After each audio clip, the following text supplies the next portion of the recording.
Hello students, welcome to Krishna technical Pathshala. Student, जो आज हम लोग क्वेश्चन देख रहे हैं ये हमारे पास सॉइल मैकेनिक्स का क्वेश्चन है। ठीक है, सॉइल मैकेनिक्स, सॉइल मैकेनिक्स,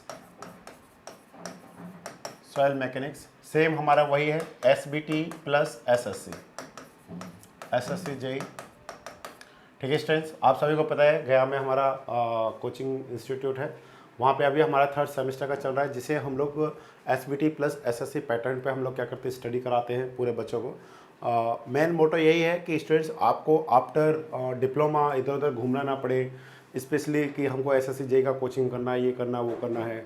तो हम लोग चाहते हैं कि जो भी हम लोग टॉपिक पढ़ेंगे एसबीटी का ही सिलेबस को अच्छे से पढ़ेंगे कि आप किसी भी स्टेट लेवल पर अगर कोई जेई का एग्ज़ाम होता है तो आप उसको इजीली क्वालिफाइड कर सकते हैं। दूसरा स्टूडेंट्स, इस वजह से बहुत सारे टॉपिक्स होते हैं तो जो हमारे सिलेबस में नहीं दे रखे, अगर वो हमारे टॉपिकों के बीच में आ रहे हैं तो हम लोग उनको साथ में पूरा करा देते हैं। और जो टॉपिक हमारे बिल्कुल ही सिलेबस में नहीं है, जैसे कि सॉइल में हमारे पास 4-5 चैप्टर ऐसे जो है ही नहीं, जो फाउंडेशन इंजीनियरिंग में आता है, तो उन्हें हम लोगों ने बच्चों को बोला है कि जैसे ही डिप्लोमा कंप्लीट होगा उसके बाद में आपका 3 to 4 मंथ आपका एक क्लास चलेगा और उसके लिए कोई कॉस्ट पे नहीं करना है, क्योंकि आप ऑलरेडी इतना पैसा दे चुके होंगे। तो उसमें आपका प्रॉपर वे में जो टॉपिक्स रह जाएंगे, जो एसबीटी में नहीं पूछे, जो हमारे कंपटीशन एग्जाम में आते हैं, उनको हम आपको अलग से कराएंगे और ऑफलाइन क्लास में ही होगा सारा। ठीक है, तो चलिए अब हम लोग क्वेश्चन को सॉल्व करते हैं स्टूडेंट्स। यहाँ पे 1 by 1 void ratio of A soil मास। ठीक है, कोई भी अगर हमारे पास वॉइड रेशियो है, सबसे पहले हमारे को पता होना चाहिए कि what is the void ratio. ठीक है स्टूडेंट्स, तो हम लोगों ने साथ साथ में डेफिनेशन इसलिए लिखना है जिससे आपके लिए एक परमानेंट सोल्यूशन बने और आपको अच्छा भी रहेगा। इट इज़ द रेशियो, ठीक है students, it is the ratio of volume of voids, okay, volume of voids to the volume of solids, okay, volume of solids, okay। हम लोग इसे डिनोटेड जो करते हैं, इसे डिनोट करते हैं, तो हम लोग कह सकते हैं students E equal to V upon क्या होता है, वी एस के इक्वलेंट होता है। अब हमसे जो क्वेश्चन में पूछा गया है वो पूछा गया है उसका वैल्यू, उसका रेंज क्या हो सकता है। तो स्टूडेंट्स आपने ध्यान देना है, इस तरीके से हम लोग लिखेंगे, क्या ई का वैल्यू 0 हो सकता है। फर्स्ट हम लोग समझने की कोशिश करेंगे, क्या इक्वल टू 0 हो सकता है। नो, ई का वैल्यू 0 नहीं हो सकता है। रीज़न, अगर ई का वैल्यू 0 हो गया, ये तभी 0 हो सकता है स्टूडेंट जब आपका वी का वैल्यू 0 हो जाए, मीन्स वॉल्यूम ऑफ वॉइड 0 हो जाए। तो आपने फिर ध्यान देना है कि soil is a mixture of solid, liquid and gas. आपको याद रखना है जो लिक्विड एंड गैस होगा वो किस में आएगा, जो सॉलिड्स के बिटवीन जो क्या वॉइड से उसमें क्या रहता है हमारे पास, एयर या फिर वाटर रहता है। अगर वही नहीं होगा तो फिर हम लोग उसको सॉइल नहीं कह सकते स्टूडेंट्स, उसे हम लोग रॉक कहेंगे। तो सिंपल सा मतलब हो गया ई नॉट इक्वल टू 0। अब हम लोग नेक्स्ट देखते हैं स्टूडेंट्स, क्या ई का वैल्यू 1 हो सकता है। सबसे इंपॉर्टेंट पॉइंट, ई का वैल्यू 1 हो सकता है। यस, ई का वैल्यू 1 हो सकता है। वी इक्वल टू किसके इक्वलेंट हो सकता है, वी एस के इक्वलेंट हो सकता है। तो इन दो रिजल्ट्स के बेसिस पे हम लोग एक फाइनल एक एनालाइज करते हैं कि जो ई का रेंज है स्टूडेंट्स वो हमारे पास क्या है, ई ग्रेटर देन क्या होगा, 0 होगा। ठीक है, it is very very important point. E का वैल्यू क्या होगा, ग्रेटर देन 0 होगा। अब हम लोग बोल रहे हैं यहाँ पे never be greater than unity, गलत। ये क्या हो सकता है, 1 से ज़्यादा हो सकता है। हो सकता है कि वहाँ पे जो हम लोग देखते हैं in case of loose soil, in case of loose soil में जो वॉइड रेशियो होता है वो बहुत ज़्यादा होता है। जैसे उसका वैल्यू 1 हो सकता है, उसका वैल्यू 1.5 हो सकता है, 1.2 हो सकता है, 2 हो सकता है, 3 हो सकता है। मीन्स कहने का मतलब है कि ये ऑप्शन क्या हो जाएगा, गलत हो जाएगा। बी 0 नहीं हो सकता है। ई इक्वल टू 0 नहीं हो सकता है, क्योंकि अगर इक्वल टू 0 इसका मतलब क्या है, volume of voids equal to 0 हो गया। अगर वॉल्यूम ऑफ वॉइड्स 0 है तो फिर हम लोग उसको सॉइल नहीं कह सकते। Taken N B value greater than 0, क्या हम लोग कोई भी वैल्यू ले सकते हैं जो ई से क्या हो, सॉरी 0 से ज़्यादा हो। यस, हम लोग इस ऑप्शन को क्या कहेंगे, करेक्ट कहेंगे। टेक वैल्यू बिटवीन 0 to 1, ये भी हमारे पास गलत है। ठीक है, तो which option is correct students, 1 हमारे पास सी ऑप्शन करेक्ट है। अब हमारे पास क्या है, कुछ इंपॉर्टेंट पॉइंट्स है रिलेटेड टू दिस स्टूडेंट्स, आपने ध्यान देना है। ध्यान क्या देना हमारे को, हम लोग क्या करें, अगर इसी रिजल्ट को लिखते हैं दोबारा से, वी अपॉन वी एस, अगर मैं बोथ साइड 1 को ऐड कर देता हूँ तो कोई भी इफेक्ट नहीं पड़ता है। अगर हम लोग एलसीएम लेंगे तो स्टूडेंट्स क्या मिलेगा हमारे को, V plus V S upon क्या आ जाएगा, वी एस के इक्वलेंट होगा। तो इसको मैं क्या लिख सकता हूँ, V upon V S, 1 plus A. एक रिजल्ट आएगा स्टूडेंट्स हमारे पास, यहाँ पे हम लोग कह सकते हैं वी एस क्या होता है हमारे पास, volume of solid it is equivalent what, V upon 1 plus E के इक्वलेंट होता है। स्टूडेंट्स ये हमारे पास बहुत ज़्यादा इंपॉर्टेंट रिलेशन है।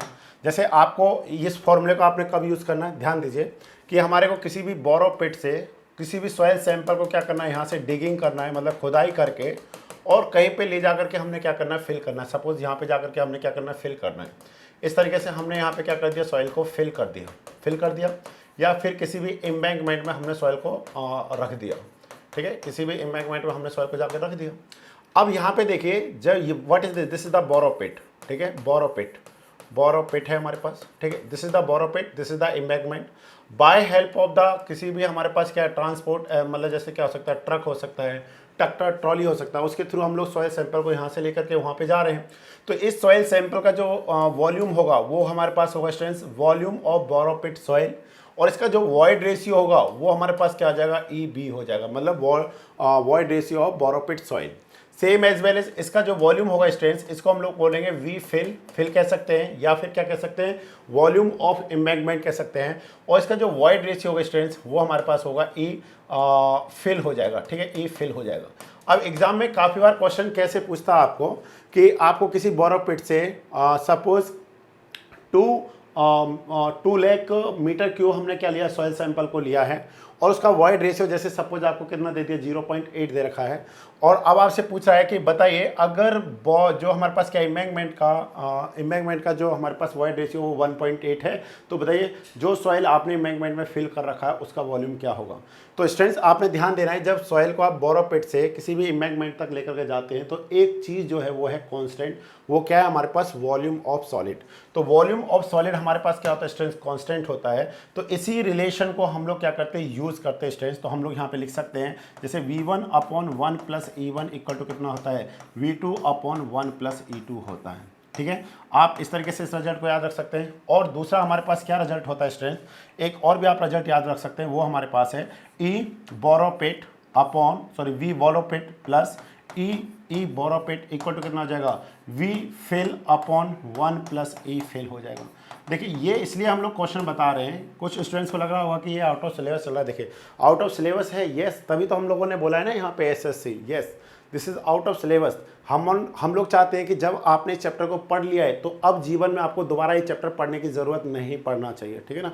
क्योंकि ये चैप्टर अब आप कोई भी एग्ज़ाम दीजिए, चाहे JEE का एग्ज़ाम दीजिए, RRB का एग्ज़ाम दीजिए, या फिर किसी भी PSUs का एग्ज़ाम दीजिए, या आपने SBT का एग्ज़ाम दीजिए, कोई भी आप एग्ज़ाम दीजिए या किसी भी बुक को आप सॉल्व कीजिए, आपका क्वेश्चन बनना चाहिए रिलेटेड टू वॉइड रेशियो, ठीक है। तो ये पॉइंट आपको याद रहना है। पहला आपको क्या पता चाहिए, what is the void ratio. Second आपको रेंज पता होना चाहिए, इसका जो रेंज होता है वो क्या होता है, E <0 होता है। और दूसरा आपको स्ट्रेस एक ये रिलेशन पता होना चाहिए, volume of solid it is equivalent what, V/1 + E के इक्वलेंट होता है। तो इस टाइप के क्वेश्चन को आप क्या कर सकते हैं, सॉल्व कर सकते हैं। एक और हमारे पास स्टूडेंट्स इंपॉर्टेंट पॉइंट है इससे रिलेटेड, वो हमारे पास इंपॉर्टेंट पॉइंट क्या है, उसमें भी आपने क्या रखना है, याद रखना है। वो हमारे पास है वॉइड रेशियो, ठीक है, void ratio of fine grain soil, ठीक है, फाइन ग्रेन सॉइल more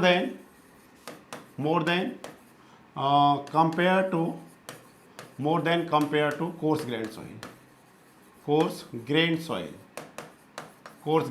तो प्लीज़ स्टूडेंट्स आपने याद रखना है, जो फाइन ग्रेन सॉइल होता है उसका वॉइड रेशियो क्या होता है, ज़्यादा होता है कंपेयर टू कोर्स ग्रेन। अगर आप इंडिविजुअल वॉइड की बात करेंगे, तब आप कहेंगे कि कोर्स ग्रेन में जो बनने वाला वॉइड होता है वो बड़ा होता है, इंडिविजुअल वॉइड। बट आप होल सॉइल के रिस्पेक्ट में बात करेंगे तो जो वॉइड रेशियो होगा वो किसका ज़्यादा होगा, वहाँ पे जो वॉइड्स होंगे वो किस में ज़्यादा होंगे, वो फाइन ग्रेन सॉइल में ज़्यादा होंगे compare to coarse grain soil. तो ये सारे पॉइंट्स आपको पता होना चाहिए रिलेटेड टू दिस, ठीक है। ओके, नेक्स्ट क्वेश्चन हमारे पास students, if the volume of void is equal to the volume of solid. क्या कह रहा है क्वेश्चन में, ध्यान से देखिए, क्वेश्चन में जो लिखा हुआ है आप उसको पढ़ते जाइए। VV इक्वल टू क्या हमारे पास, VS के इक्वलेंट है। VV इक्वल टू VL है, VV इक्वल टू मतलब volume of void it is equal to the volume of solid of the soil mass, then the value of the porosity and void ratio respectively are. तो सबसे पहले आपको पता होना चाहिए students what is the E equal to क्या होता है हमारे पास, VV/VS के इक्वलेंट होता है। तो इसका मतलब क्या हो गया, हम लोग कह रहे हैं VV/VV लिख सकते हैं। इसका मतलब हो गया कि E का जो वैल्यू है स्टूडेंट्स वो हमारे पास क्या आएगा, 1 आएगा। नेक्स्ट है हमारे पास पोरोसिटी स्टूडेंट्स, तो हमारे पास क्या होता है, volume of voids to the volume of soil sample. इसको ऐसा भी लिख सकते हैं, और हम लोग क्या कर सकते हैं, हमारे पास फॉर्मूला है students E upon 1 plus E। इस फॉर्मूले की हेल्प से भी हम लोग पोरोसिटी को फाइंड कर सकते हैं। अगर E का वैल्यू हमको पता है 1 upon 1 plus 1 it is equivalent what is 0 point कितना आ जाएगा हमारे पास 0 पॉइंट कितना आ जाएगा स्टूडेंट्स 5 हो जाएगा। तो विच ऑप्शन इज करेक्ट, मतलब पोरोसिटी का वैल्यू कितना चाहिए 0.5 और वॉइड रेशियो का वैल्यू कितना चाहिए 1 होना चाहिए। तो which option is correct, C option is correct. But students please remember some important point जो हमारे पास है, स्टार पॉइंट हम लोग यहाँ पे लिख रहे हैं इसको, वो हमारे पास क्या है ध्यान से देखिए। हम लोग यहाँ पे कह सकते हैं void ratio is always greater than porosity. अगर आप न्यूमेरिकल वैल्यू देखेंगे तो हम लोग कहेंगे कि जो वॉइड रेशियो का वैल्यू है स्टूडेंट्स वो ऑलवेज क्या होगा, ग्रेटर देन होगा पोरोसिटी से। हाउ, कैसे ज़्यादा होगा, देखिए ध्यान से। E इक्वल टू क्या है हमारे पास VV अपॉन VS, और जो पोरोसिटी है हमारे पास वो क्या है VV अपॉन V। तो आप सभी को पता है, यहाँ पे हम लोग लिख सकते हैं what is the VV। VV equal to volume of voids, okay, volume of voids है। जो हमारे पास VS है इसे हम लोग क्या कहेंगे, वॉल्यूम ऑफ सॉलिड कहेंगे, एंड V हमारे पास है volume of soil sample, and it is equivalent what, V equal to क्या होता है VV प्लस VS के इक्वलेंट होता है। तो इसका सिंपल सा मतलब है कि जिसका न्यूमरेटर देखिए दोनों का क्या है सेम है, बट डिनोमिनेटर आर डिफरेंट, ठीक है। अब जिसका डिनोमिनेटर क्या होगा, कम होगा, ऑब्वियसली उसका रिजल्टेंट ज़्यादा होगा। तो by help of these two results हम लोग कह सकते हैं E ग्रेटर देन क्या होगा, N के इक्वलेंट होगा, ग्रेटर देन होगा। एक तो ये पॉइंट आपने याद रखना है। अब आप देखिए क्वेश्चन से ही देखिए, आप इस क्वेश्चन को सॉल्व करने की बिल्कुल भी जरूरत नहीं थी। अगर आपको ये कंसेप्ट पता था तो आप क्या कर सकते थे, विदाउट कैलकुलेशन इस क्वेश्चन को सॉल्व कर सकते थे। हाउ, देखिए पहले दे रखा है पोरोसिटी, यहाँ पे पोरोसिटी का वैल्यू कितना 1 और वॉइड रेशियो का वैल्यू 0, मतलब पोरोसिटी क्या होना चाहिए, लेसर होना चाहिए। इसका मतलब ए ऑप्शन गलत हो गया। दूसरा देखिए यहाँ पे स्टूडेंट्स, यहाँ पे पोरोसिटी का वैल्यू क्या दे रखा है 0, और यहाँ पे हमारे पास क्या दे रखा है, यहाँ पे हमारे दे रखा है वॉइड रेशियो का वैल्यू क्या दे रखा है 1। तो आप सभी को पता होना चाहिए what is the range of porosity. इसका होता है 0 से 1 होता है, मींस पोरोसिटी का वैल्यू कभी भी 0 नहीं हो सकता है। इसका मतलब बी भी क्या हो गया, गलत हो गया। अब देखिए डी ऑप्शन में क्या दे रखा है, पोरोसिटी ज़्यादा दे रखा है किससे, वॉइड रेशियो से, मींस ये भी नहीं हो सकता है। और डी ऑप्शन क्या दे रखा है, पोरोसिटी कम दे रखा है और वॉइड रेशियो ज़्यादा दे रखा है। तो इसलिए स्टूडेंट्स हम लोग कह सकते हैं कि सी ऑप्शन हमारे पास क्या आएगा, करेक्ट आएगा। एक पॉइंट और आपने स्टूडेंट्स याद रखना है, वो पॉइंट हमारे पास क्या है, पॉइंट ये है कि void ratio is more significant as compare to porosity. Why, मतलब हम लोग अगर इंजीनियरिंग पॉइंट ऑफ व्यू से देखते हैं तो हम लोग वॉइड रेशियो को ज़्यादा यूज़ कर रहे होते हैं कंपेयर टू पोरोसिटी। ऐसा क्यों, अब आप देख सकते हैं स्टूडेंट्स, जो void ratio it is the ratio of the volume of void to the volume of solid, और जो पोरोसिटी है it is the ratio of the volume of void to the volume of soil sample. तो आप देखें यहाँ पे voids तो दोनों में क्या है, सेम ही है, मतलब जो यहाँ पे इफेक्ट पड़ रहा है वो किससे पड़ रहा है, VS से या V से पड़ रहा है। तो हम लोग क्या कहते हैं, VS is constant, but V जो होता है ये अपनी वैल्यू को क्या करता है, चेंज करता है। इसीलिए void ratio is more significant compare to porosity. तो इस तरीके से आप इन चीज़ों को समझ सकते हैं, ओके। और आपको सारे रिजल्ट पता ही है, एक रिजल्ट आपको ये पता है equal to N upon 1 minus N के इक्वल होता है, और आपको अगर पोरोसिटी पता करना है तो E अपॉन 1 प्लस E की हेल्प से आप कर सकते हैं, ठीक है। ये सारे रिजल्ट्स आपको पता होने चाहिए। चलिए नेक्स्ट हम लोग देखते हैं, नेक्स्ट जो हमारे पास है question number 13, when the degree of saturation is 0, मतलब आपको क्या दे दिया, जो दे रखा है स्टूडेंट्स, पहले आप उसको लिखते जाइए। SR क्या दे रखा है स्टूडेंट्स आपको, SR इक्वल टू कितना दे दिया आपको, 0 दे दिया। SR इक्वल टू 0 है। The soil mass under consideration represent 1 phase system, 2 phase system, 3 phase system, या फिर 2 फेज सिस्टम में हमारे पास क्या है। देखिए ध्यान से स्टूडेंट, जब हमारे पास SR इक्वल टू 0 तो हमने बोला ये कब पॉसिबल है, in case of fully air dried soil, ठीक है। कैसा सॉइल है हमारे पास, fully air dried soil sample है, soil sample. In case of fully air dried soil sample के केस में हम लोग कह सकते हैं SR इक्वल टू क्या होगा, 0 होगा। इसका सिंपल सा मतलब ध्यान से देखिए, फिर से मैं एक बार डायग्राम बताना चाहता हूँ आपको। जैसे ये हमारे पास क्या होता है, सॉलिड होता है, ठीक है। ये हमारे पास क्या होता है यहाँ पे, जैसे कि वाटर है, और ये हमारे पास क्या स्टूडेंट्स, एयर है। तो ये वाला जो वॉल्यूम होता है हमारे पास, this is the V is the total volume of the soil sample, ठीक है। और ये हमारे पास वॉल्यूम है, this volume is the VS, ये वाला वॉल्यूम हमारे पास क्या होगा students, VW, and this volume is the VA, ठीक है, VA। ये हमारे पास कौन सा है, 3 फेज सिस्टम, ठीक है। कौन सा सिस्टम है, 3 phase system. Three phase system, ठीक है, सिस्टम, थ्री फेज सिस्टम कहेंगे हम लोग इसको। और ये कैसा सॉइल है हमारे पास, पार्शियली सैचुरेटेड सॉइल है, पार्शियली सैचुरेटेड सॉइल है, यस और नो, पार्शियली सैचुरेटेड सॉइल हो गया।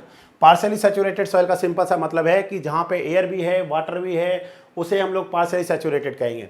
यही अगर हम लोग क्या कहें स्टूडेंट, सेम वॉल्यूम का सॉइल सैंपल ले रहे हैं, इस बार हमारे पास क्या आ गया, ये हमारे पास सेम सॉलिड है, आपको पता है सॉलिड कभी भी चेंज नहीं होता है किसी भी गिवन सॉइल सैंपल का, और इस पूरे में क्या आ गया स्टूडेंट्स, वाटर। तो इसे हम लोग क्या कहेंगे स्टूडेंट्स, इसको हम लोग कहेंगे टू फेज सिस्टम कहेंगे, क्या कहेंगे, टू फेज सिस्टम कहेंगे। इसमें क्या है, सॉलिड एंड वाटर है, तो ये कैसा है, ये किसका एग्जाम्पल है, ये सैचुरेटेड सॉइल का एग्जाम्पल है, कैसा है, सैचुरेटेड सॉइल का एग्जाम्पल है। मीन जो भी वॉइड्स है, देखिए सारा वॉइड्स किससे फिल हो गया, वाटर से फिल हो गया। नेक्स्ट जो हम लोग देख रहे हैं थर्ड में हम लोग क्या देख पा रहे हैं, इस तरीके का हमारे पास सेम हमारे पास वॉल्यूम है, this volume is the solid है यहाँ पे, और इस बार हमारे पास यहाँ पे क्या एयर है। तो ये भी हमारे पास कैसा स्टूडेंट्स, टू फेज सिस्टम है हमारे पास, okay, two phase system. Last time हम लोगों ने देखा था एक क्वेश्चन सेम उसी तरीके का था। तो यहाँ पे क्या है, ये किसको बता रहा है, ये फुली एयर ड्राइड सॉइल को बता रहा है, किसको बता रहा है, fully air dried soil sample को बता रहा है स्टूडेंट्स। तो आप इस तरीके से देख सकते हैं, इसका मतलब क्या, जो भी वॉइड्स है उसमें क्या है हमारे पास, सिर्फ एयर है, वाटर नहीं है। अगर वाटर ही नहीं है तो फिर क्या होगा, सैचुरेशन जीरो हो जाएगा। मतलब degree of saturation S R equal to क्या होता है, volume of water to the volume of voids.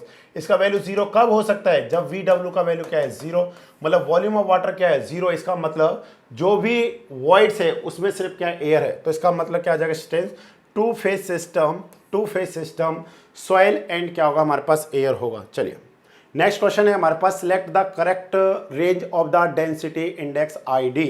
तो आईडी का हमारे पास क्या वैल्यू होता है स्टूडेंट, सबसे पहले हम लोग देखते हैं what is the density index, हम लोग इसको बोलते हैं, ठीक है, डिग्री ऑफ डेंसिटी भी हम लोग इसको बोलते हैं, ठीक है। और हम लोग देखते हैं आईडी जो हमारे पास होता है स्टूडेंट्स, आईडी के हमारे पास टू फॉर्मूलाज हैं, प्लीज रिमेंबर दिस। हम लोग समझने की कोशिश करेंगे कि इसका रेंज क्या क्या हो सकता है, ठीक है। आईडी इक्वल टू होता है स्टूडेंट्स हमारे पास ई max minus E natural upon हमारे पास क्या होता है स्टूडेंट्स, ई मैक्स माइनस क्या होता है, ई मिन होता है, ठीक है। इसका मतलब क्या है हमारे पास, what is the E max, E max का मतलब होता है हमारे पास max void ratio, okay, max void ratio in loosest state, loosest state. अगर सॉइल हमारे पास कैसे स्टेट में, लूजेस्ट स्टेट में है, मतलब ए पार्टिकल दूसरे पार्टिकल से सम डिस्टेंस पर है, तो वहाँ पे क्या होगा, ई मैक्स होगा। ई मिन का मतलब क्या होता है स्टूडेंट्स हमारे पास, मिनिमम मिन वॉइड रेशियो इन डेंसेस्ट,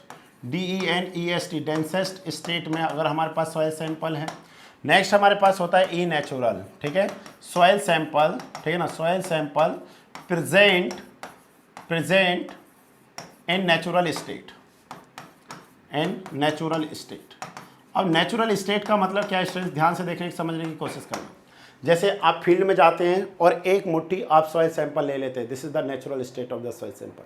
अगर आप बात करते हैं लूज का मतलब क्या होता है स्टूडेंट, जैसे आपने किसी बोरो पिट से सॉइल को लेते हैं, अब यहाँ पे क्या होता है, जैसे सॉइल कंपैक्टेड सॉइल होता है, तो by help of the truck, ठीक है ना, by help of the truck, lorry, ठीक है, या ट्रैक्टर की हेल्प से कहीं पे सॉइल को आपने जाकर के क्या कर दिया, इम्बैक्ट कर दिया। अभी आपने इसको क्या नहीं किया, कंपैक्ट नहीं किया है, अभी आपने इसको क्या नहीं किया, कंपैक्ट नहीं किया है। इसका मीन्स, इसका मतलब क्या है कि जो सॉइल है अभी वो किसमें, लूज कंडीशन में है, ठीक है, लूज कंडीशन में है। और यहाँ पे जो सैंड मतलब जो सॉइल है वो किसमें, डेंस कंडीशन में है। तो यहाँ पे जो वॉइड रेशियो होगा वो क्या होगा, ई मेन होगा, और यहाँ पे जो वॉइड रेशियो होगा स्टूडेंट्स वो क्या होगा, ई मैक्स होगा, मतलब मैक्सिमम वॉइड रेशियो होगा। हम लोग क्या करते हैं, by help of the roller, ठीक है ना, रेमर, हम उसकी ऐसे इसको क्या करते हैं, कंपैक्ट करते हैं, देन वॉइड रेशियो क्या क्या होता है, कम होता है, उसका वॉल्यूम कम होता हुआ जाता है। तो इस तरीके से हम लोग चीज़ों को क्या कर रहे हैं यहाँ पे समझने की कोशिश करते हैं। सारा पॉइंट क्लियर हो गया, I D equal to E max minus E natural upon E max minus E min के इक्वलेंट होता है। अब आप खुद से समझना ध्यान से, अगर हमारे पास जो नेचुरल सॉइल है, ठीक है, इफ ध्यान से देखिए, if natural soil present in densest state, present in densest state, इसका मतलब क्या हो गया स्टूडेंट, अगर जो नेचुरल सॉइल है वो डेंसेस्ट स्टेट में है, मतलब जो आप सॉइल ले रहे हैं वो कैसा, काफी डेंस है, तो इस केस में हमारे पास क्या हो जाएगा, ई नेचुरल इक्वल टू कितना हो जाएगा, ई मिन के इक्वलेंट होगा। अब आप इस वैल्यू को पुट करके देखिए स्ट्रेंथ में, तो ID का वैल्यू क्या होगा हमारे पास, परसेंटेज में देखने के लिए क्या करना पड़ेगा, मल्टीप्लाई 100 से करना पड़ेगा। तो हम लोग कहेंगे ई मैक्स माइनस ई मेन अपॉन हमारे पास क्या आ जाएगा स्ट्रेंथ, ई मैक्स माइनस ई मेन हो जाएगा। तो इसका मतलब क्या हो गया, सेम है, कैंसिल होकर के ID का वैल्यू क्या आ रहा है स्ट्रेंथ 1 आ रहा है, मतलब ID का वैल्यू क्या हो सकता है 1 हो सकता है। ओके, नेक्स्ट हमारे पास सेकंड केस क्या है हमारे पास, इन सेकंड केस में क्या है हमारे पास, if natural soil is present in loosest state, अगर लूजेस्ट स्टेट में सॉइल प्रेजेंट, इसका मतलब क्या हुआ, E natural it is equivalent what, E max के इक्वलेंट हो जाएगा स्टूडेंट्स, ई मैक्स के इक्वलेंट है। तो पुट करके देखिए यहाँ पे, तो ID का वैल्यू क्या आ जाएगा, ID equal to E max minus E max upon हमारे पास क्या है स्टूडेंट्स, ई मैक्स माइनस क्या आ जाएगा ई मेन। इसका मतलब ये दोनों कैंसिल हो जाएंगे, मतलब 0। तो ID का वैल्यू क्या आ जाएगा स्टूडेंट्स, 0 भी हो जाएगा। इसका सिंपल सा मतलब क्या हुआ, हम लोगों ने क्या कंसेप्ट निकाला कि जो ID का वैल्यू है वो क्या है, 0 के इक्वलेंट है, 0 से बड़ा भी है, 1 भी है और 1 से कम भी है। तो इसका मतलब क्या हो गया, जो ID का रिजल्ट है वो कौन सा हमारे पास यहाँ पे करेक्ट आएगा स्टूडेंट्स, वो हमारे पास डी ऑप्शन करेक्ट आएगा। ठीक है, इस तरीके से हम लोग क्या करते हैं, इससे हम लोग ये पता करते हैं कि जो सॉइल है वो नेचुरल सॉइल डेंस है या फिर हमारे पास क्या है, लूज है। इस चीज़ को हमने क्या करना है, ध्यान रखना है। अब स्टूडेंट्स कुछ पॉइंट से रिलेटेड टू दिस आपने उन पॉइंटों को क्या करना है, समझना है। इतना पास सारा पॉइंट आपको समझ में आ गया। अब मैं आपको कुछ एक्स्ट्रा पॉइंट बताना चाहता हूँ रिलेटेड टू दिस। ठीक है, हम लोग लिख रहे हैं, देखिए यहाँ पे ID, जो ID है इसे हम लोग coarse grain cohesion less soil के रिस्पेक्ट में ही क्या करते हैं, फाइंड करते हैं। ठीक है, ID मतलब find with respect to coarse cohesionless soil, cohesion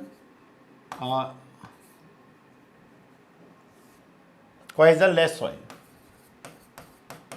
ठीक है, कोहेजन लेस सॉइल के रिस्पेक्ट में हम लोग इसका वैल्यू फाइंड करते हैं। दूसरा, एक ID का जो रिजल्ट होता है स्टूडेंट्स हमारे पास, वो क्या होता है, ID का रिजल्ट जो है हमारे पास, हम लोग यहाँ पे लिखेंगे, एक फॉर्मूला होता है स्टूडेंट्स हमारे पास, 1 upon gamma D min minus 1 upon gamma D natural. ठीक है ना, natural upon 1 upon gamma D min minus 1 upon gamma D max के इक्विवेलेंट होता है। थोड़ा सा समझने की कोशिश करेंगे ये फॉर्मूला कैसे हमारे पास आ रहा है। ध्यान से देखिए, हम लोग देख लेते हैं फॉर्मूला हमारे पास किस तरीके से आ रहा है। तो हम लोग यहाँ पे जब देखेंगे तो यहाँ पे हो जाएगा हमारे पास ID इक्वलेंट व्हाट। देखिए अभी हम लोगों ने फॉर्मूला पढ़ा था, फॉर्मूला क्या था, ई मैक्स माइनस ई नेचुरल। क्या फॉर्मूला था, ई max minus E natural upon E max minus ई मेन था। अब आप याद देखिए, जो गामा डी का रिजल्ट होता है वो क्या होता है, जी गामा डब्ल्यू अपॉन क्या होता है, 1 प्लस ई के इक्वलेंट होता है। अब आप बताइए, अगर हम G is the specific gravity of the soil sample, it is constant for a given soil sample, इसका वैल्यू तब तक चेंज नहीं होगा जब तक सॉइल को चेंज नहीं करेंगे। गामा डब्ल्यू इज कांस्टेंट, इसका वैल्यू फिक्स है 9.81 किलो न्यूटन पर metre cube. 1 is already constant, मतलब जो गामा डी का वैल्यू है वो किसके कारण चेंज हो रहा है, वो ई के कारण चेंज हो रहा है। अगर आप खुद से सोचो, अगर ई का मेन वैल्यू है, मतलब मिनिमम वॉइड रेशियो यूज करेंगे तो गामा डी का वैल्यू क्या आ जाएगा, मैक्सिमम हो जाएगा। अगर ई का आप मैक्स वैल्यू यूज कर रहे हैं तो गामा डी का वैल्यू क्या आ जाएगा, मिनिमम हो जाएगा। इसका सिंपल सा मतलब हो गया, हम लोग यहाँ से एक रिलेशन ले लेते हैं, gamma D is inversely proportion to 1 upon E होगा। ठीक है, इस तरीके से एक रिलेशन ले ले रहे हैं, gamma D is inversely proportion to 1 upon e. अब आप अपने फॉर्मूला को याद करो, हम लोगों के पास क्या फॉर्मूला था, I D equal to E max minus E natural upon क्या था, बताओ, ई मैक्स माइनस क्या था हमारे पास, ई मेन था स्टूडेंट्स, यस और नो। और जहाँ पे ई मैक्स होगा वहाँ पे हम लोग क्या लिखेंगे, 1 upon gamma D min, minus minus sign रहेगा। ई नेचुरल को क्या लिखेंगे हम लोग, 1 upon gamma D natural. E max को क्या लिखेंगे, 1 अपॉन गामा डी मेन। इस तरीके से भी हम लोग क्या कर सकते हैं, फाइंड कर सकते हैं। ओके स्टूडेंट्स, अब हमारे पास क्या होता है, एक टेबल होता है स्टूडेंट्स, इसका ध्यान से देखिए, इस तरीके का हमारे पास एक टेबल है। हम लोग यहाँ पे देख रहे हैं, यहाँ पे वैल्यू हमारे पास आई डी, ठीक है, आई डी का जो वैल्यू है, और यहाँ पे हम लोग देख रहे हैं डिस्क्रिप्शन, ठीक है। अगर आई डी का वैल्यू हमारे पास 0 से 15 के बीच में लाई करता है तो हम लोग क्या करेंगे, वेरी लूज सॉइल है। कैसा सॉइल है स्टूडेंट्स, वेरी लूज सॉइल है हमारे पास। अगर आई डी का वैल्यू 15 से 35 के रेंज में है, ठीक है, सॉल्व करने पे आता है वैल्यू, तो हम लोग इसको कहेंगे स्टूडेंट्स लूज सॉइल कहेंगे। क्या कहेंगे, लूज सॉइल कहेंगे। अगर हमारे पास 35 to 65 में, तो इसे हम लोग क्या कहेंगे, मीडियम डेंस कहेंगे। क्या कहेंगे, मीडियम डेंस कहेंगे। अगर ये वैल्यू हमारे पास क्या स्टूडेंट 65 टू 85 की रेंज में है तो इसे हम लोग क्या कहेंगे, डेंस कहेंगे, डेंस। और यही अगर हमारे पास 85 टू 100 है तो स्टूडेंट्स इसे हम लोग क्या कहेंगे, वेरी डेंस कहेंगे। ये टेबल आपको क्या रखना है, याद रखना है students, this table is very very helpful. ठीक है, इस टेबल को आपने क्या रखना है, याद रखना है, this table is very very helpful. यहाँ से भी हमारे पास एग्जाम में क्वेश्चन बन जाता है। तो आप इन सारे पॉइंट्स को क्या कर सकते हैं, अच्छे से समझ सकते हैं कि आईडी का वैल्यू हम लोग किसके रिस्पेक्ट में, कोहेजन लेस सॉइल के रिस्पेक्ट में करते हैं। दूसरा, आईडी का ये टेबल है, इट इज़ वेरी इंपॉर्टेंट। कभी कभी हमारे को वैल्यू कोई रेंज आ जाएगा, उसमें हमसे पूछेगा कि भाई मीडियम डेंस के लिए आईडी का रेंज क्या होगा, तो आप इजीली बता सकते हैं 35 टू 65 के बीच में अगर आता है तो ये मीडियम डेंस को बताता है। अगर ये वैल्यू हमारे पास 0 से 15 में आता है mean soil is very loose होता है। चलिए नेक्स्ट क्वेश्चन हमारे पास क्या है students, the degree of saturation of a partially saturated soil is 60%। ध्यान से देखिए, जो हमारे पास एस आर है, एस आर मतलब degree of saturation, S R equal to 0, तो इसका मतलब क्या है students, fully air dried, fully air dried. ध्यान से देखते चलिए, फुली एयर ड्राइड। अगर एस आर इक्वल टू हमारे पास 1 है, इसका मतलब क्या होगा स्टूडेंट्स, सैचुरेटेड। और दूसरा हम लोग क्या लिख सकते हैं, इसको फुली सैचुरेटेड लिख सकते हैं, ऐसे भी हम लोग लिख सकते हैं, सैचुरेटेड भी लिख सकते हैं। अगर स्टूडेंट्स हमारे पास एस आर का वैल्यू 1 से और 0 के बीच में लाई करता है तो इसका हम लोग क्या होते हैं स्टूडेंट, पार्शियली सैचुरेटेड सॉइल कहेंगे, पार्शियली सैचुरेटेड सॉइल कहेंगे। अब आप खुद से सोचिए, एक बार खुद से देखिए, यहाँ पे हमारे पास क्या लिखा हुआ है, पार्शियली सैचुरेटेड सॉइल। इसका मतलब एस आर का वैल्यू 0 से 1 के बीच में होना चाहिए। यस, देखिए कितना दे रखा है हमारे को, 60% दे रखा है, तो इसलिए हम लोग कह सकते हैं मतलब एस आर इक्वल टू कितना दे दिया आपको, 60%, मीन्स इसका वैल्यू कितना दे दिया, 0.6 दे दिया। आपसे पूछा क्या है, what is the air content, तो एयर कंटेंट क्या होता है स्टूडेंट्स, ए सी का वैल्यू क्या होगा, तो हमारे पास एक रिलेशन है students, please remember this relation between S R and A C. तो इन दोनों में क्या रिलेशन है, हम लोग लिखते हैं S R plus A see it is equivalent 1। ये रिलेशन को हमको क्या रखना है, याद रखना है स्टूडेंट्स। ठीक है, इस रिलेशन को हम लोग क्या रखते हैं, याद रखते हैं। और कैसे याद रख सकते हैं, देखिए एस आर का मतलब क्या होता है, वी डब्ल्यू अपॉन क्या होता है, वी वी, प्लस इसका मतलब क्या होता है, volume of air to the V V. तो देखिए आप जब क्या करेंगे, एलसीएम लेंगे तो एलसीएम तो क्या हो जाएगा, वी वी, ऊपर क्या रह गया, V W plus V A. अब आप सभी को पता है वॉल्यूम ऑफ वॉइड क्या होता है, volume of void it is the summation of volume of water plus volume of air होता है। तो इसको मैं क्या लिख सकता हूँ, वी भी लिख सकता हूँ, V B upon V equal to 1। This is the derivation. ठीक है, इसका डेरिवेशन करके देख लिया हम लोग। अगर आपको एस आर इक्वल टू 0.6 है तो what is the A C, तो हम लोग कहेंगे A C equal to 1 minus S R, तो 1 माइनस 0.6 इट इज इक्वल 0.4। अगर आप यही परसेंटेज में देखेंगे तो कितना हो जाएगा हमारे पास, 40% हो जाएगा। आप ऐसे भी देख सकते हैं। तो which option is correct, A option is correct. ठीक है, ओके। नेक्स्ट क्वेश्चन है स्टूडेंट्स हमारे पास question number 16, if the water content of a fully saturated soil. ध्यान देखिए कैसा सॉइल दे रखा है आपको, फुली सैचुरेटेड सॉइल दे रखा है, means S R equal to कितना दे दिया आपको, 1 दिया है। और दूसरा वाटर कंटेंट कितना दे दिया आपको, 100%, मतलब वाटर कंटेंट आपको कितना दे दिया, 100% दे दिया। ठीक है, then the void ratio of the sample as. तो आपसे क्या पूछा है, ई का रिजल्ट पूछा है। देखिए प्लीज रिमेंबर, जब भी आपको वॉइड रेशियो का जो सेकंड चैप्टर है इट इज़ लिटिल डिफ़िकल्ट। ठीक है, it is little difficult topic है। इसमें वेरियस फार्मूलाज हैं जिनको याद रखना थोड़ा सा कॉम्प्लिकेटेड होता है स्टूडेंट्स के लिए। तो हम लोगों ने क्या करना है, हम लोगों को ये याद रखना है कि गिवन क्या कर रखा है और हमसे पूछा क्या है। ठीक है, तो हमारे को देखिए स्टूडेंट्स, हमको एक रिलेशन याद रखना है, एस ई इक्वल टू कितना होता है, डब्ल्यू इंटू जी के इक्वल होता है। ठीक है, S E W into Sehwag. ठीक है, सहवाग जो वीरेंद्र सहवाग क्रिकेटर थे, तो सहवाग, इस तरीके से हम लोग इसको जनरली याद रखते हैं, शॉर्टकट फॉर्मूलाज ये सब है। तो एस का वैल्यू हमारे को गिवन कर रखा है, इट इज इक्वल 1। अगर 100% है तो डब्ल्यू का वैल्यू भी क्या स्टूडेंट्स 1 हो जाएगा। अगर आप इसमें वैसे देखेंगे तो कितना आ जाएगा, 1 हो जाएगा हमारे पास। तो एस का वैल्यू कितना, 1 multiply e it is equal what, 1 multiply G. तो इसका मतलब जो void ratio it is equal what, specific gravity. ठीक है, तो हम लोग कहेंगे void ratio, then the void ratio of the sample is equal to the specific gravity of the क्या होगा, सॉइल सैंपल के इक्वलेंट होगा। तो ई इक्वल टू क्या हो गया स्टूडेंट्स, हमारे पास जी के इक्वलेंट होगा। नेक्स्ट देखते हैं हम लोग। अब देखिए हमारे पास the ratio of the volume of void to the total volume of the soil mass क्या होगा हमारे पास, बताइए स्टूडेंट्स। हम लोग यहाँ पे देख पा रहे हैं the ratio of the volume of void to the volume of total volume of the soil, it is called porosity, आप सभी को पता है।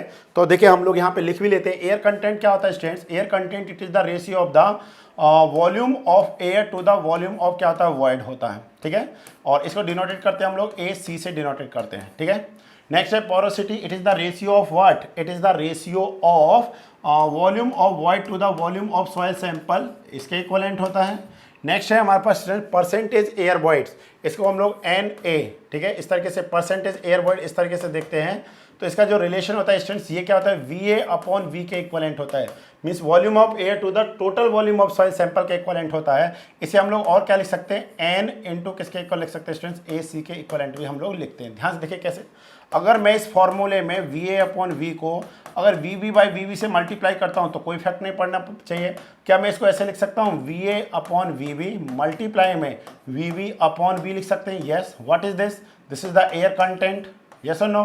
What is this? This is the porosity. तो हम लोग लिखते हैं पोरोसिटी मल्टीप्लाई में एयर कंटेंट, ऐसा भी हम लोग लिख सकते हैं, ठीक है। नेक्स्ट है हमारे पास वॉइड रेशियो, तो आप सभी को पता है इक्वल टू क्या होता है? VB अपॉन VS के इक्वलेंट होता है। देखिए इसको आपने इसी तरीके से सॉल्व करना चाहिए, एक एक ऑप्शन के बारे में आपको पता होना चाहिए, तो आप कम टाइम में ज़्यादा क्वेश्चन को क्या कर सकते हैं? सॉल्व कर सकते हैं। तो what is the correct answer students? B option is the correct answer. चलिए क्वेश्चन नंबर 18 देखिए। अब देखिए यहाँ पे क्या देखा? Relative density of a compacted dense sand, compacted dense sand is approximate equal to what? क्या वैल्यू होगा हमारे पास? तो रिलेटिव डेंसिटी में अभी हम लोगों ने एक टेबल बनाया था स्टूडेंट्स, याद करिए आप, ID, और यहाँ पे क्या था हमारे पास? डिस्क्रिप्शन था। देखिए उसी क्वेश्चन से आपके क्या हो जाएंगे? सारे क्वेश्चन सॉल्व हो जाएंगे जितने भी हमारे पास ID के क्वेश्चन है। तो यहाँ पे ID का वैल्यू कितना है? 0 से 15, ठीक है। तो ये वैल्यू हमारे पास क्या है? वेरी लूज सॉइल है, ठीक है, वेरी लूज सॉइल। अगर ये वैल्यू हमारे पास 15 से 35 हो जाए तो हमारे पास कैसा सॉइल होगा स्टूडेंट्स? लूज सॉइल होगा। कैसा होगा? लूज सॉइल होगा। यही हमारे पास 35 टू 65 है, तो ये वैल्यू हमारे पास कैसा हो जाएगा स्टूडेंट्स? मीडियम डेंस होगा, मीडियम डेंस। और यही अगर हमारे पास 65 टू 85 हो जाए तो फिर हमारे पास क्या हो जाएगा? ये हो जाएगा डेंस, डेंस सॉइल। और यही अगर हमारे पास 85 टू 100 हो जाए तो इसे हम लोग क्या करेंगे? Very dense. तो which option is correct as per this table students? C option is the correct, ठीक है। हम लोग इस तरीके से बता सकते हैं कि relative density of a compacted dense sand is approximately equal to 0.95 के इक्वलेंट आएगा। नेक्स्ट क्वेश्चन है हमारे पास स्टूडेंट, क्वेश्चन नंबर 19, अभी हम लोगों ने सॉल्व किया था। If the sand in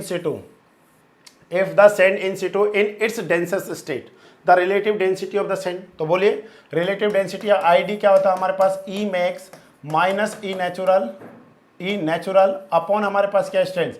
E max minus हमारे पास क्या होता है? E main. मल्टीप्लाई में हम लोग क्या करेंगे? परसेंटेज में देखना है तो 100 से कर देंगे, ठीक है। चलिए अब क्वेश्चन क्या कह रहा है? If the sand in Situ, ध्यान से देखिए इसका मतलब क्या है? इन सिटू का मतलब क्या होता है? इन सिटू का मतलब होता है फील्ड, ठीक है, फील्ड, ठीक है। फील्ड से जो आपने सैंड लिया, इसका मतलब कैसा सॉइल हो गया? वो नेचुरल सॉइल का बारे में बोल रहा है। अगर नेचुरल जो सॉइल है वो अपने किस में? डेंसेस्ट स्टेट में है। इसका मतलब क्या हुआ स्टूडेंट्स? जो E नेचुरल है उसका वैल्यू क्या हो जाएगा? E मिन के इक्वलेंट है। डेंसेस्ट का मतलब क्या होता है? उसमें मिनिमम वॉइड्स है, ठीक है। मतलब E नेचुरल किस में? E मिन के रिस्पेक्ट में है। तो आप वैल्यू पुट करिए, ID इक्वल टू क्या आ जाएगा? E मैक्स माइनस E मिन अपॉन हमारे पास क्या होगा स्टूडेंट्स? E मैक्स माइनस क्या आ जाएगा? E मिन, ठीक है। तो आप देख पा रहे हैं न्यूमरेटर डिनोमिनेटर सेम है, इसका मतलब कितना हो गया? 1 इज द करेक्ट आंसर। तो B ऑप्शन हमारे पास क्या आएगा? करेक्ट आंसर आएगा स्टूडेंट्स। नेक्स्ट देखते हैं question number 20 and last question. Which of the following method is most accurate? तो लास्ट टाइम हमने देखे थे कि कौन कौन से मेथड्स हैं स्टूडेंट्स, आपको याद रहना चाहिए। मोस्ट एक्यूरेट मेथड हमारे पास कौन सा है? ओवन ड्राई मेथड है। रीजन क्या है? कंट्रोल ऑन टेम्परेचर, ठीक है, control on temperature. That's why यहाँ से हमको क्या मिलता है? मोस्ट एक्यूरेट रिजल्ट मिलता है। और यहाँ से मिलने वाला जो वाटर कंटेंट का फॉर्मूला वो क्या होता है स्टूडेंट्स? ध्यान दीजिए, जब भी आपको वाटर कंटेंट फाइंड करना है तो हमारे पास क्या है? हमारे पास एक ही रहता है, हम लोग क्या बोलते हैं? Weight of water to the weight of solid होता है। अब ओवन ड्राई में हम लोग देख लेते हैं, हमारे पास क्या होता है? एक ओवन होता है, ठीक है, इस तरीके का हमारे पास एक ओवन है और उसमें टेम्परेचर कंट्रोल करने का एक सिस्टम होता है। अगर हमारे पास क्या है, जैसे हमने लास्ट टाइम बोला था, अगर ऑर्गेनिक सॉइल है तो टेम्परेचर 60 डिग्री से ज़्यादा नहीं होना चाहिए। अगर हाई जिप्सम सॉइल है तो टेम्परेचर 80 डिग्री सेंटीग्रेड से ज़्यादा नहीं होना चाहिए। अगर इनऑर्गेनिक सॉइल है हमारे पास तो हम लोग 105 से 110 डिग्री तक देखते हैं। प्लीज़ रिमेंबर 110 से ज़्यादा नहीं होना चाहिए, अदरवाइज स्ट्रक्चरल वाटर क्या होता है, ऐड हो जाता है, मतलब जो सॉइल का स्ट्रक्चर है वो क्या कर जाता है, ब्रेक कर जाता है। प्लीज़ रिमेंबर टेम्परेचर 105 से 110 के बीच में रहना चाहिए। टेम्परेचर कभी भी 110 से ज़्यादा नहीं रहना चाहिए, अदरवाइज आपको एक्यूरेट रिजल्ट और वाटर कंटेंट यहाँ पे फाइंड नहीं हो पाएगा, ठीक है ना। तो एग्जाम में काफ़ी बार क्वेश्चन ये भी पूछा जाता है कि अगर टेम्परेचर 110 से ज़्यादा हो जाता है तो कौन सा वाटर है जो ऐड होता है, तो वो हमारे पास होता है स्टूडेंट्स स्ट्रक्चरल वाटर होता है।